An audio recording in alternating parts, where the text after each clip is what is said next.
artists around the world. Teaching artists around the world. Artists around the world.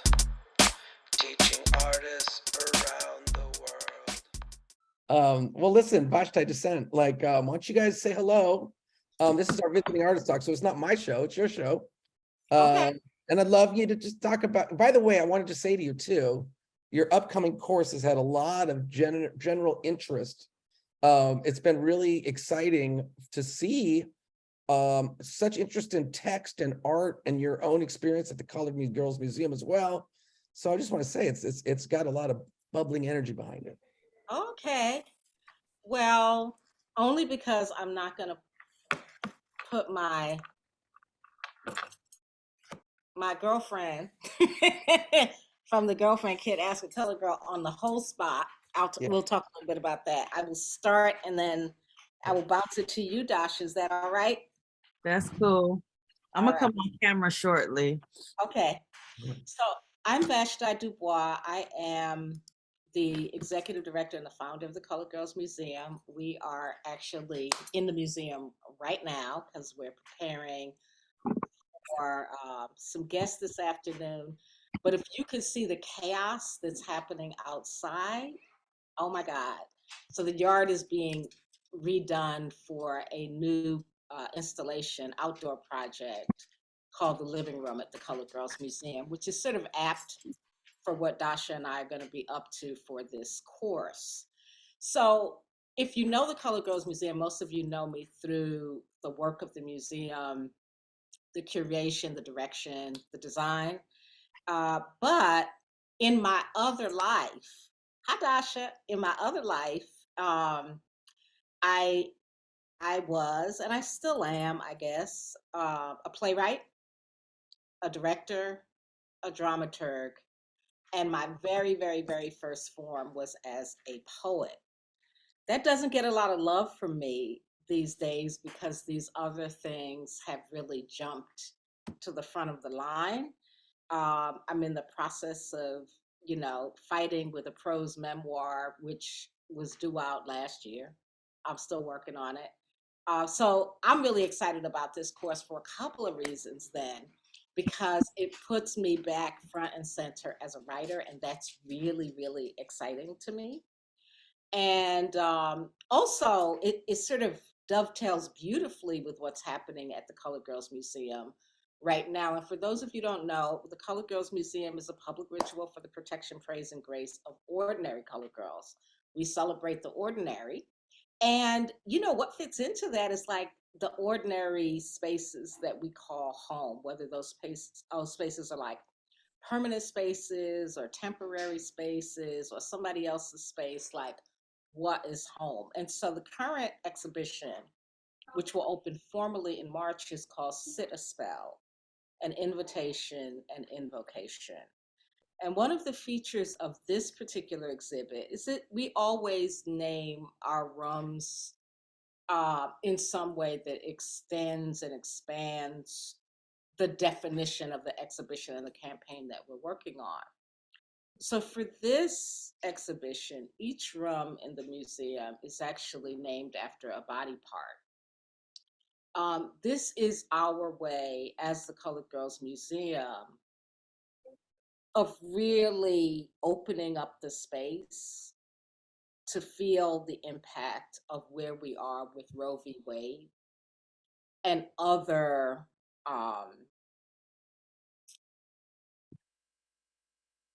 issues that are directly impacting specifically Black female bodies. And so the names of these rooms are in conversation with the art that is holding these rooms.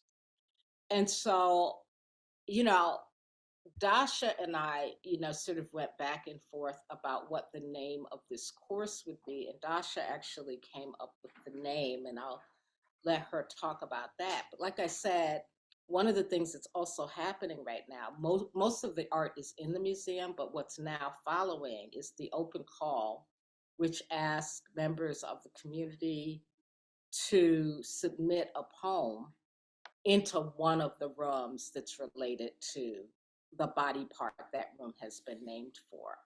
So the prompt for that course, which I also want to, share here, is I always think that every room in the house is a body part, right? It represents something in that regard. And so we're really going to be working with that idea here. But now, if Dasha, if you wouldn't mind talking about the inspiration for the title of the course. Good afternoon, everyone. Glad to be here. So I have the privilege of co-leading with Vashti on this project. This particular course is called Spoken Spaces, just in correlation to what's happening already at the museum, having to sit a spell. The museum being an inspiration for my own creative work. I've written a couple of poems in that space, just being able to sit in a room and really take in what is observing me and what I'm observing, and it kind of takes a life of its own. And I believe that's the magic of the Colored Girl Museum, that it reawakens the little girl inside, the creative gifts that I have. And and being able to come and manifest this particular moment where we are leading a course that speaks to what we're doing at the museum, but also I think speaks to like what our everyday life is, especially if we think about the last 2 years being in quarantine. Like, we've been in spaces longer than we had hoped for, and we had to learn a lot about ourselves and those that were in the spaces with us. And I'm sure, I mean, I could even imagine how being in one particular space, some may have even transformed your space in order for it to work for you, right?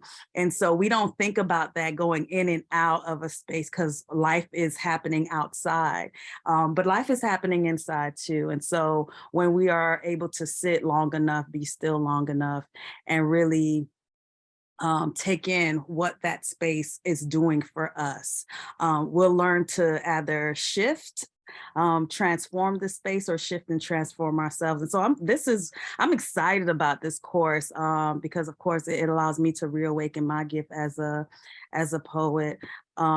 NATO, right? I am really excited about learning about NFT poetry. I heard that and I'm like, I put a note. But happy to talk to you about it. I'm not an expert, but I know who is. I'll tell you that much.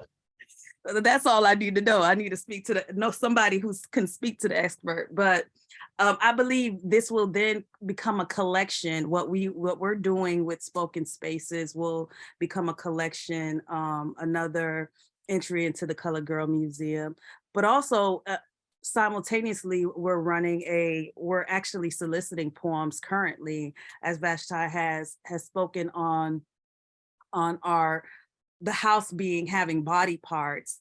We are asking colored girls from really everywhere to submit poems in this season to be a part of the opening exhibition in March of 23. So I'm looking forward to all. They're already flooding coming in, and I'm looking forward to seeing how that in itself speaks for the Colored Girl Museum. But we'd really like to open up the space for any questions you may have or comments. Yes. I would love, hi, and Hi. I'm very happy to hear you speak and excited about your work. And I'm in Dallas, Texas, and I would love to promote the call to the community down here. Is the call listed on your website? Can I share that link out? What's the best way to promote it? I can actually, so it's a Google form. I can submit that link right here in the chat. But also please feel free to check out either the Colored Girl Museum Instagram would be the best place, or my Instagram, since I'm leading that particular project. The links are also there with the flyer with the detail, but I'll also share it here in this space so everyone can have. Thank you for that. We should also post it on the school, Graham. Oh, actually a very good idea. Yeah. And to Did- be clear, Spoken Spaces is about your space, not the Colored Girls Museum. So it's really, this course is really an opportunity uh, to let you, to listen to your space, because your space is always speaking, in my view. It's always saying something. So it's an opportunity to really, use these words to be in conversation with these walls that we inhabit and that we pass through. And Dasha and I have some really interesting prompts to get us into that frame of mind and into that space. I love houses. I gender houses all the time. Um, they are entities. They get names. So this is, and I'm hoping that that anybody taking this course really gets to the end of it, thinking about home space, um, in a very different, way. That's my hope. So I got a question real quick. So, I mean, just a thought that for you to react to, certainly something that has been very clear through the school and through the pandemic. I would say this all the time, but like the internet doesn't connect cities, it connects homes. Right. And you're suddenly in each other's homes. Absolutely. And also like the school is heavily, as you see, female identifying, I would say. Mhm. And there's something profound that's happened about the home becoming like the stitching together of homes around the world. And you always see people's homes in the background. I know. So I was wondering if that's affected you, or if that's formed your thinking, or I don't know. I just want to get a vibe on that. Yeah. I mean, for me, I'm curious about how other people would answer that question.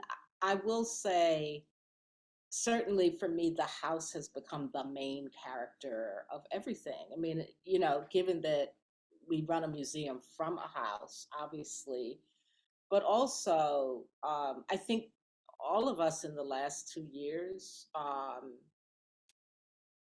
relationship to home space and to being in each other's home spaces like this has really shifted. During the pandemic, the Colored Girls Museum wasn't open, um, but also during the pandemic, um, I had to care for a family member in the space that was my workspace, that then became like, you know, like a care center. And also making this a really interesting time, I think, um, to be writing about home, and to be writing about home using poetry as a form. But it's a really good question, NATO, and I am curious about how other folks think about, like, and home, this domestic space is typically, anchored by women. So that women have moved into the forefront, and domestic space has moved into the forefront is quite interesting. What other shifts might, you know, what other shifts might happen as a result of that, if any? Particularly as we're also moving in another direction where women are concerned. There's an attack on domestic space, metaphorically and really. You're always putting cure in your exhibitions. You're using cure in the creation. And that really works. And there's some artworks that you use in the exhibitions, some really, really traumatic ones. I still remember the Black woman was pulling from her hair, that video art, and it is still so emotional for me. But you're also giving the medicine to the weavers. How can you do that? How can you balance those things? I don't know. I think that's your magic, but You know, I probably said this in class. There was an attorney who was leading a workshop turned holistic medicine practitioner, because she said, I wanted a more impactful way of changing the world, and lawyering wasn't doing it. And she said, I went all over the world to study And one of the things that continued to occur was my introduction to medicinal plants and the knowledge that wherever there were medicinal plants, so those plants that might heal us, in proximity to those plants were also things that might harm you. She said nature is a natural apothecary. She's designed that way. So wherever there's a thing that could do you harm, there is a thing that can heal you. You know, as humans, similarly, all of us, not just me, we embody the sickness and the cure. And so I don't consider that I am special in that way. I think I have an awareness of it, and I hope, you know, through the work of the museum and just through living, that that's something that I bring into conversation and I bring into the world for other folk. The knowledge that we have it, you know, we have it all. We're not all good. We're not all bad. We're all of it. We're human. We're perfectly human. So thank you for that. But yeah, it's, you know, I don't consider it. When I say the Colored Girls Museum puts the cure back in curation, you know, very specifically how these things are organized is intended to do that. But that is a gift that we all have. I just want to echo, I believe as artists in general, I believe that's the gift of an artist, that we have the potential in our curation, in our artistic expression to cure, and send off various energy in what we manifest through our hands, through our words, through whatever mediums we choose to express artistically. I'm wondering if you could talk a little bit more about the body parts in relationship to the rooms and how you all decided which room was going to have which body part. And then do you invite, are you curating artist work to make work that like fits the specific domestic space? Or could you talk just a little bit more about how that all works in the curation process? Sure. So the body parts we're basically using the Colored Girl Museum as the model. I'm actually trying to pull it up, what we've assigned as the body parts to the Colored Girl Museum. But the parts are the eyes, the mouth, the arms, the back, the hands, the breast, the heart, the womb, the feet, the spine. So those are the 10 focus parts that we are looking to getting different poems from. Each of those parts come from the various spaces in the Colored Girl Museum. Do you have that list, Vashti? I actually know that list. So, That list. you know, so I invite all of you in the spaces that you inhabit to think about it. This was our assignment of spaces, but it'd be interesting if you all did it, and I'd be curious about what people come up with. So this room that I'm sitting in, which is typically called Salon 1, is the arms. The room behind it, which is the Barbara Neely reading room, is the eyes. The kitchen is the hands. The mudroom, which is behind the kitchen, are the breasts. When you go up to the second floor, the first room, which is the Colored Boys room, is the back. The washerwoman room, which is the only permanent exhibit in the Colored Girls Museum, is the heart. For the purposes of this exhibit, that girls' room are the feet. And then when you go up to the third floor, the smallest room is the mouth.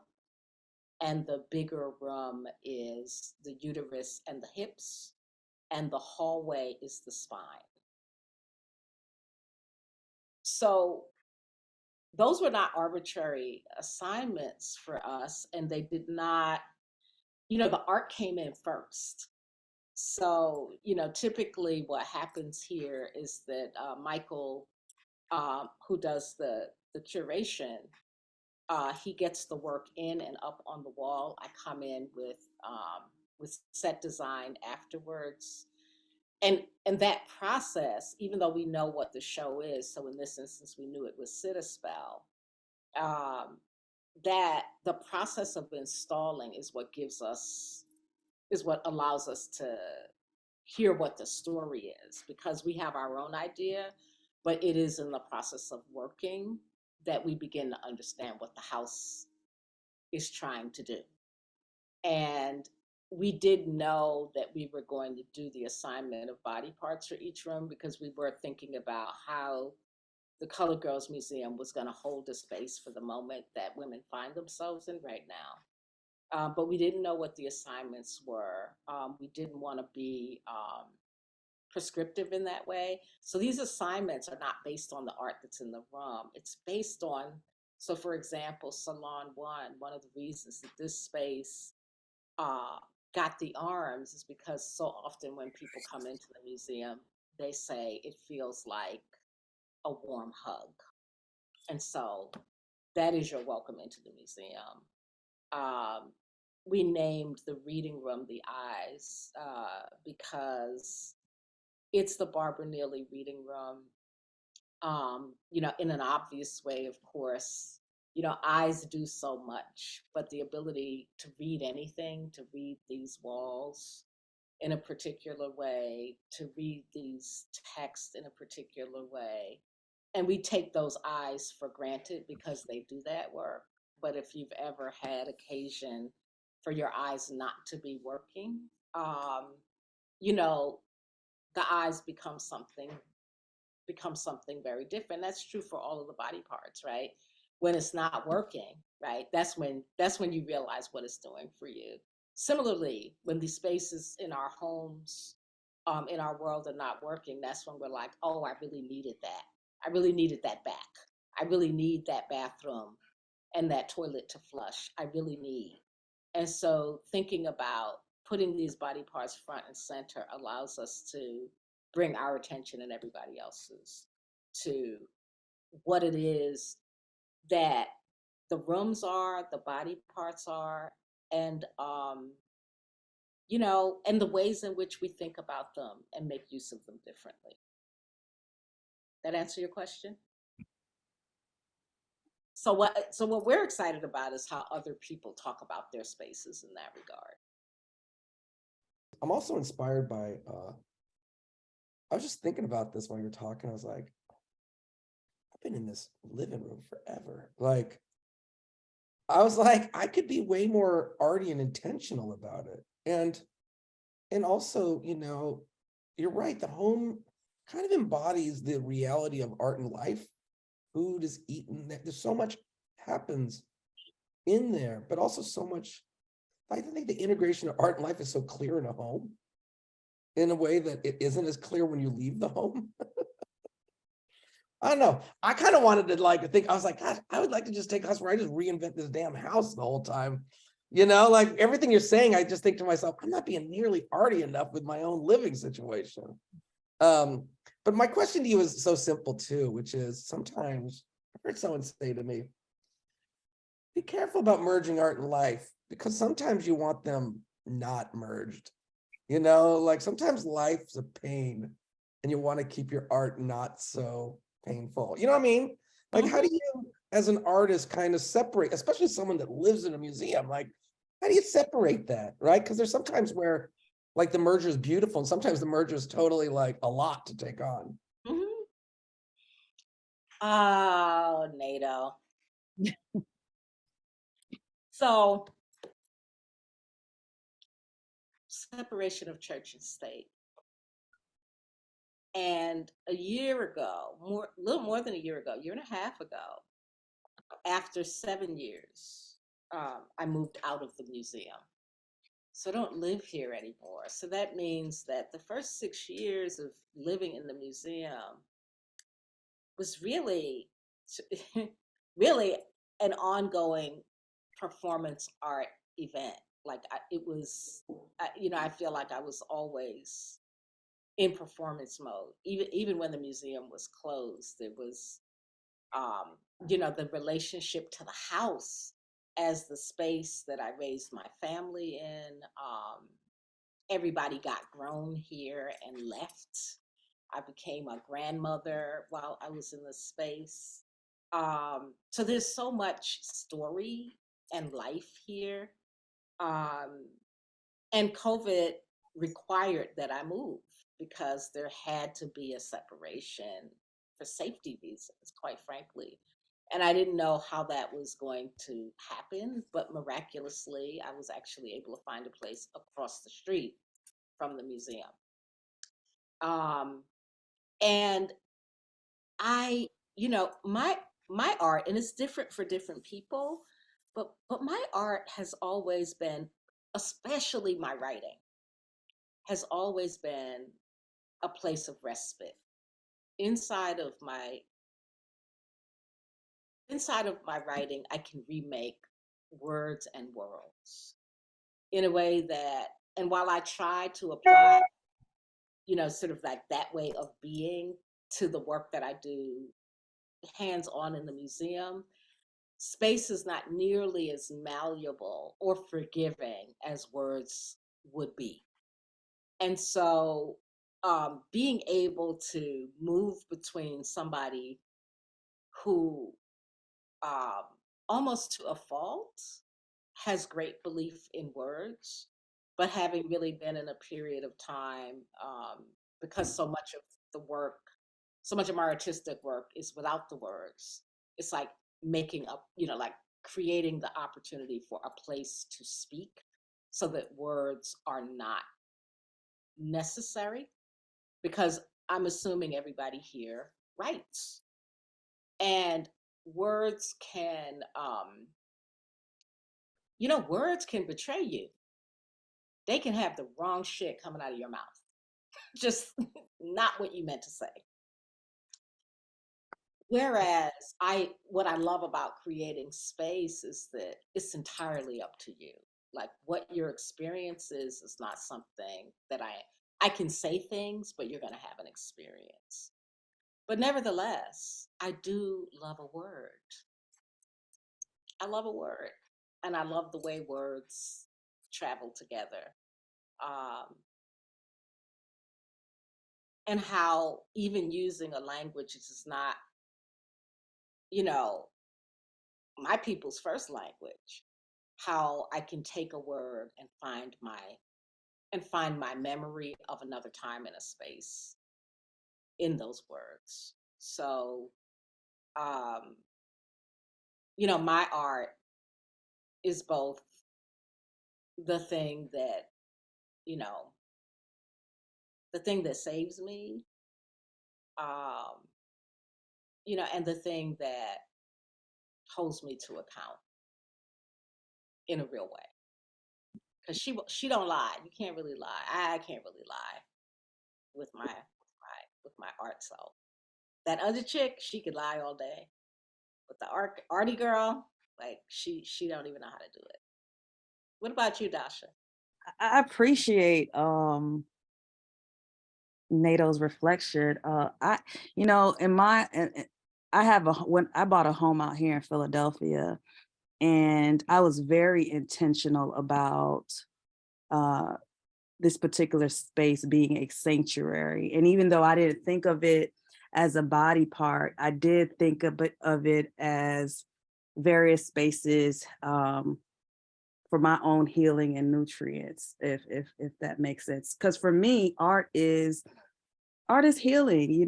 It holds a particular energy, and I was intentional that everyone who stepped into my space would feel at home, even though it wasn't their home. And so things, I want to say small things, but always having tea, having a particular scent in the home, the things that I put on the wall, to make people feel welcoming. There was my bedroom, which was always off limit, also holds I had two altars, one downstairs in the basement where mostly everyone would gather. And I would have events that, down there, and also lead like meditation yoga practice, but also have this altar that was just specifically for me upstairs in my bedroom, and designating a prayer wall, having a chalk wall where anyone could come in and add to it. And that in itself became like this artistic art space. So for me, it was the thing, like, to make people feel welcome. And I kind of considered my entire life, my being, as like this artistic expression.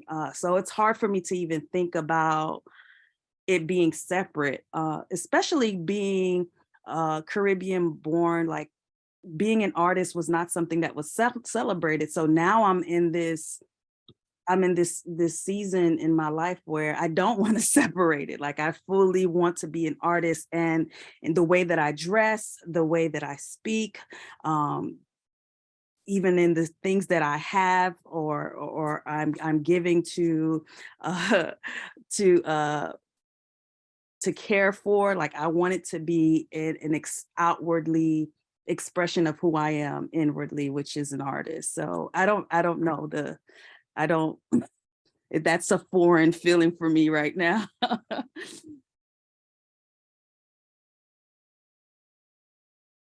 But I'm also like curious, Nato, especially since you lifted this up, and just in the spaces that each and every one of us are in now, rather it is your own, like, what would that space be right now as it is? Like, if you can feel into that, the space that you're in right now, what would it be?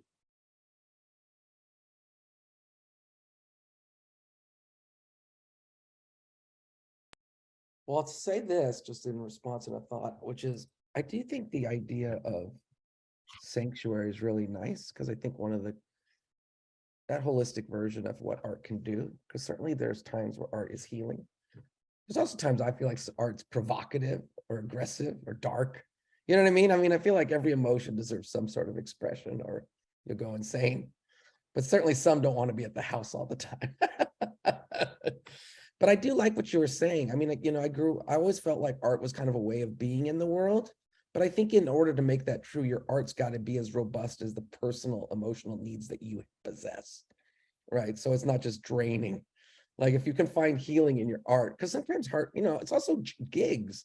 You know, sometimes the other part I'll say is, like, when you have to make a living with your art, it gets a little twisted, because it's also a job. You know what I mean? Like, when you got to make some money, your art's also this thing that it takes on a different tone sometimes. Am I crazy? You know, when it's like the hustle versus like the healing? I don't know how artists feel, but I always feel like everyone's got to stitch it together somehow, you know, like piece this and a little of that. And it causes a little duress around art. I don't know. That's just my vibe. But the house thing, I really love what you guys are saying. I love that. I want to hear from other people, because I'm gonna get with Nato about this. I'm gonna get with him separate offline. Well, I could speak to it. First of all, I want to say Ermac was the one who told me to enroll in your class, so I'm already enrolled. And I'm like sitting here being like thrilled. I'm like, my brain is exploding with what you're saying, because it's like, oh my God, I just want to do that. So a friend of mine suggested this idea of picking a word that set an intention for your year. And I came up with the word home. And because, first of all, I have to move out of where I'm living for the last 25 years. And if you see my home is, I often call it my museum, because I have all my work in it and I make a lot of objects. So it's like filled with objects, but other things too. I mean, I love beautiful things, and, you know, they're all around me. Anyway, so I forgot where I was going, but because I'm so excited. But I think that the word home meant not just finding a new home, but actually finding like an internal home. so that I would always feel at home no matter where I was. Wow. Yeah. So I'm so excited.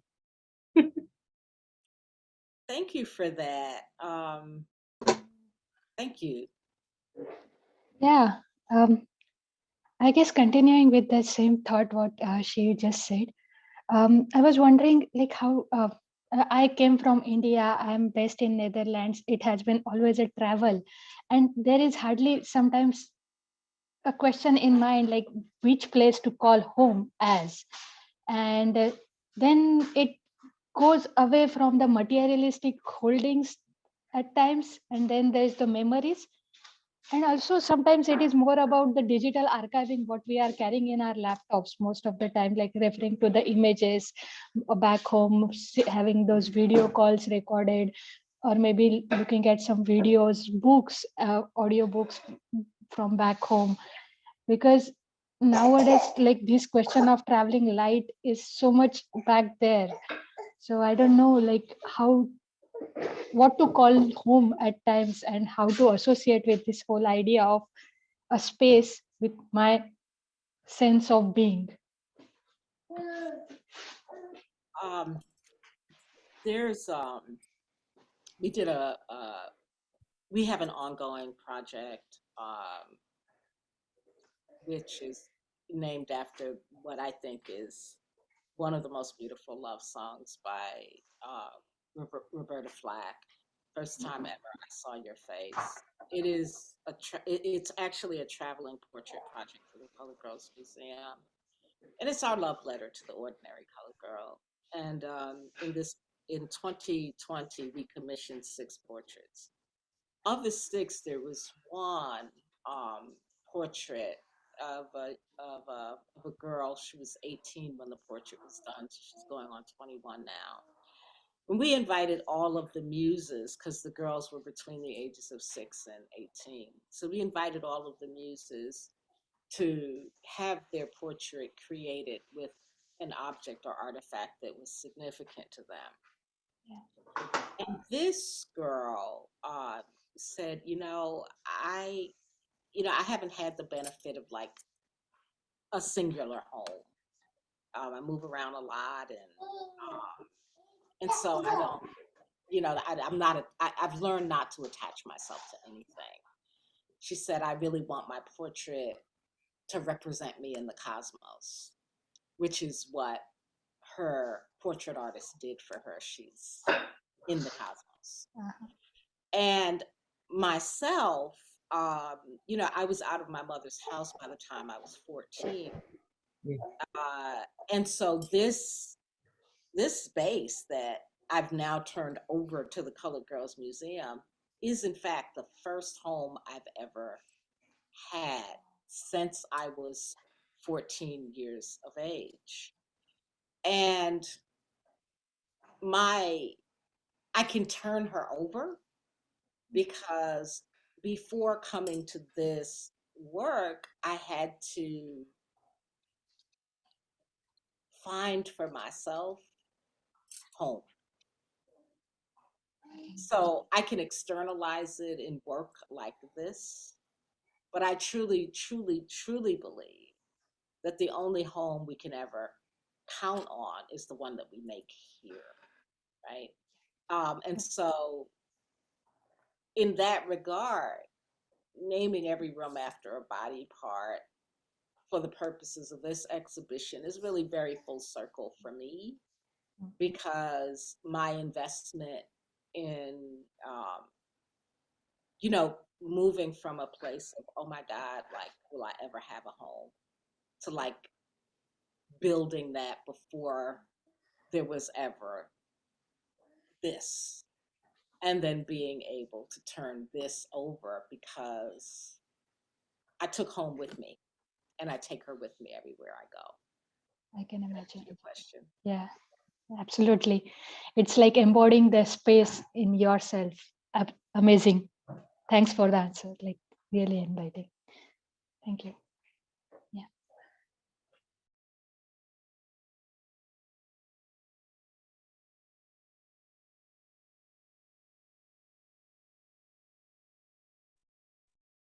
You have an amazing music archive, Vashti.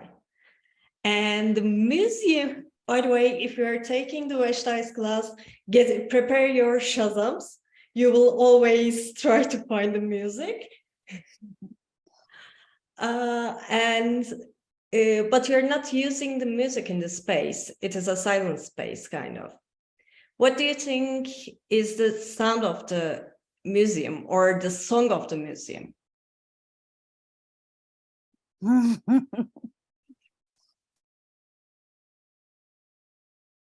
She changes. Vashta, you want to answer that?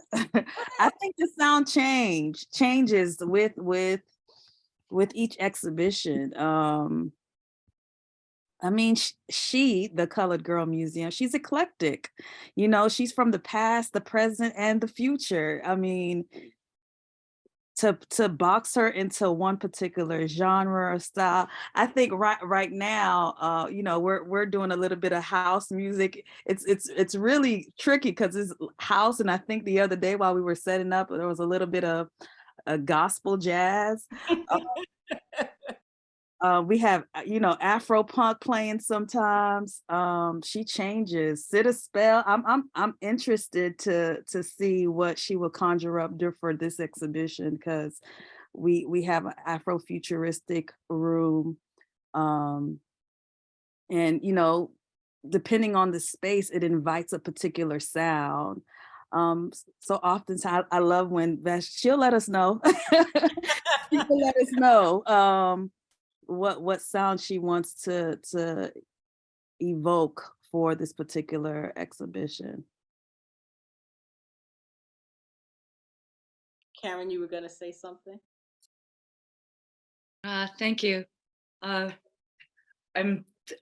came in 10 minutes late, and yet as soon as the words started coming into my house through your voice, I've just been kind of enchanted with the topic and your descriptions and the imagery that comes about from all that I've been listening to.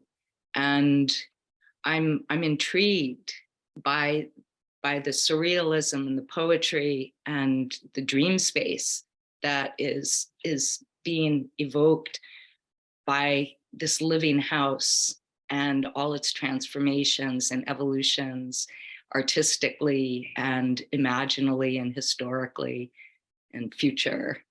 And this idea of the body parts is, and rooms, and the hall is the spine, and really body aware from injuries I've been rehabbing.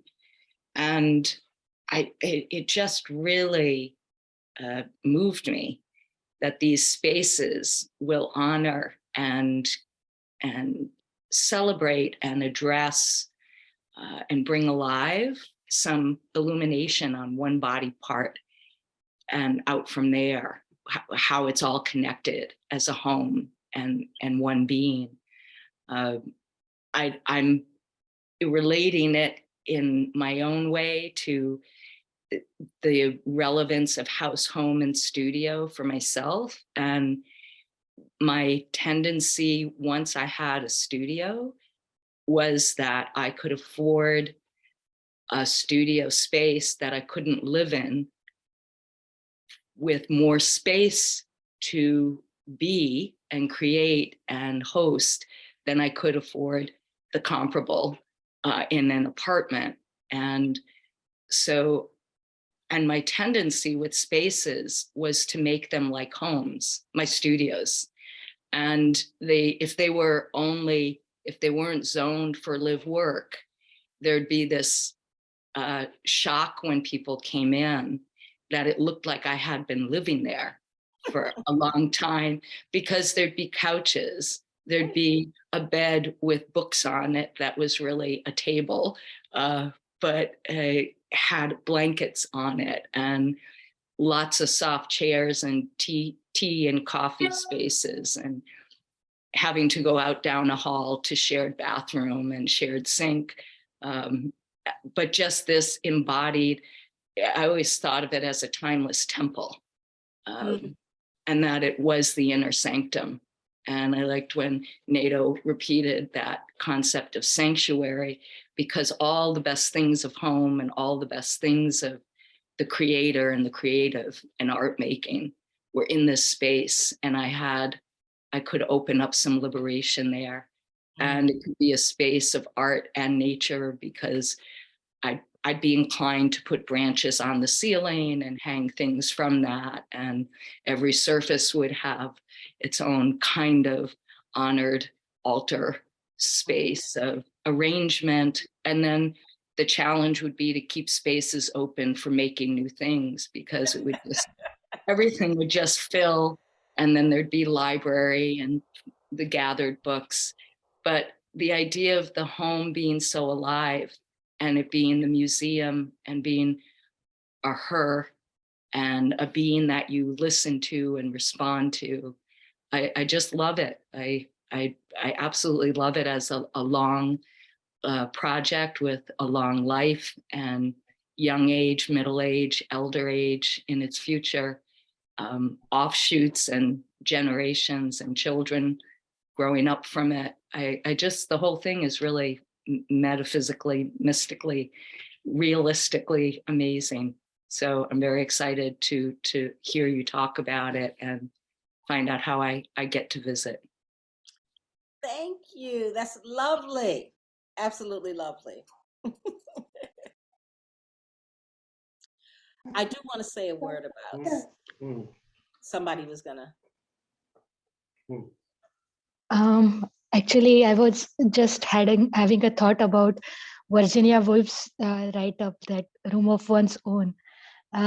Most of us, like, coming from, I don't know, like, third world is not the right word to use, but maybe from challenge backgrounds, having a room where we can create something itself is a challenge. And when we think about a place where, like, the whole museum, like Colored Girls Museum, like the whole space is being embodied like this, it's a very revealing thought for me right now, and it's very inspiring.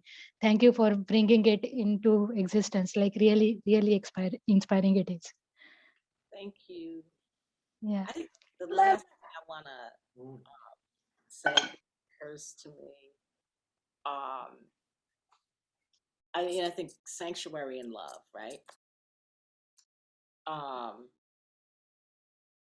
mean, so often when people say sanctuary, it conjures up this feeling, this image of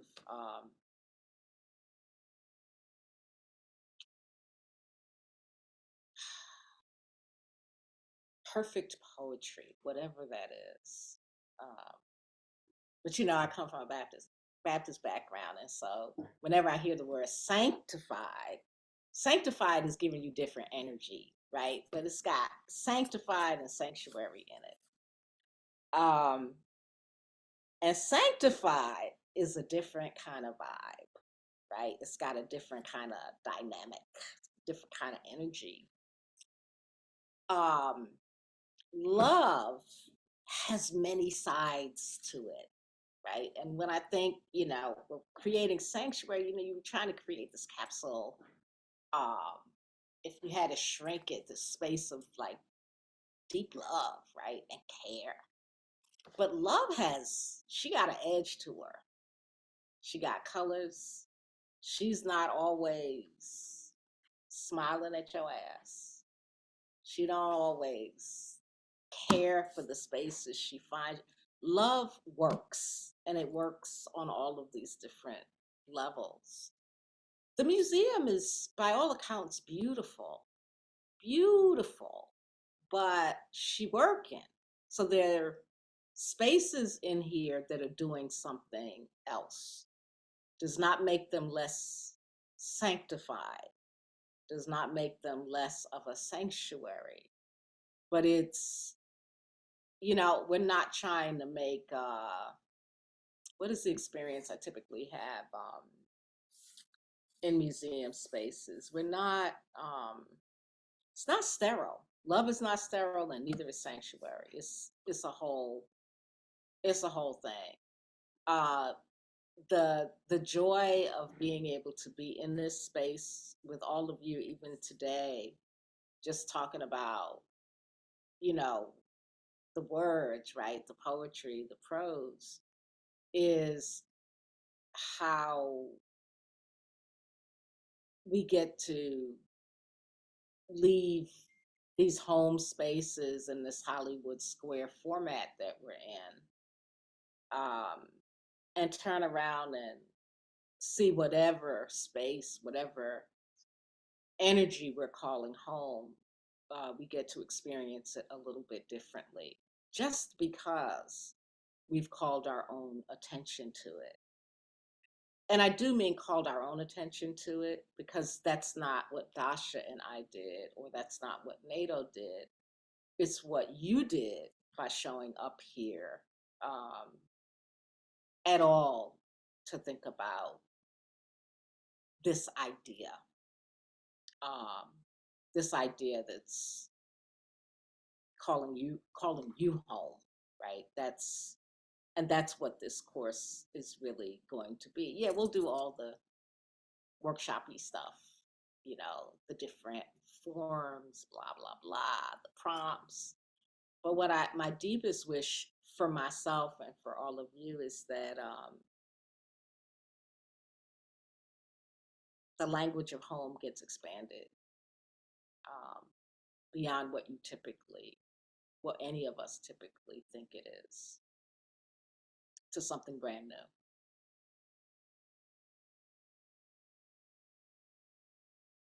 Well, listen, thanks so much, Vashti. Thanks so much, Descent. Thank you, everybody, for coming.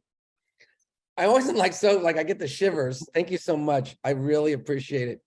I'm so stoked about the class. Ginny, are you ready? Are you ready for, oh, you're jamming?